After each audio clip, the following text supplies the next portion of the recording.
Pandian stores அடுத்த வார எபிசோடில் பார்த்திங்க அப்படின்னா, இந்த அரசி குமரவேலோட விஷயம் கோர்ட் வரைக்கும் போயிருச்சு. குமரவேல் ஜாமீனில் வெளியே வந்தனால இந்த கேஸ் வந்து கோர்ட்டில் நடக்குது. கோர்ட்டுக்கு அரசியை கூட்டிகிட்டு வீட்டில் எல்லாரும் போகிறாங்க.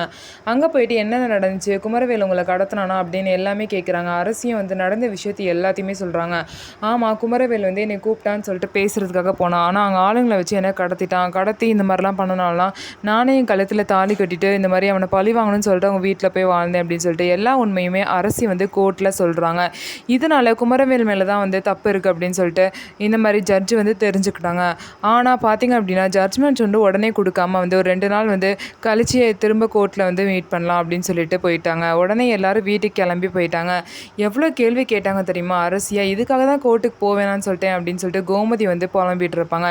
இதனால் என்ன, இந்த விஷயம்லாம் முடிஞ்சால் அரசி வந்து நிம்மதியாக வந்து ஊரில் வந்து நடமாடலாம், இல்லை இல்லாத கேள்விக்கெலாம் நம்ம பதில் சொல்லிட்டு இருக்கணும் அப்படின்னு சொல்லிட்டு பார்த்தீங்கன்னா பாண்டியனும் சொல்லுவார். ஸோ அரசி குமரவேலோட கேஸ் எப்படி முடிய போகுது, யாருக்கு தண்டனை கிடைக்க போகுது அப்படிங்கிறத பொறுத்திருந்து பார்க்கலாம். நம்ம வீடியோ உங்களுக்கு பிடிச்சிருந்தா நம்ம வீடியோவை லைக் பண்ணிக்கோங்க. மறக்காமல் நம்மளோட சேனலை சப்ஸ்கிரைப் அண்ட் ஹைப் பண்ணிவிட்டு பாருங்கள்.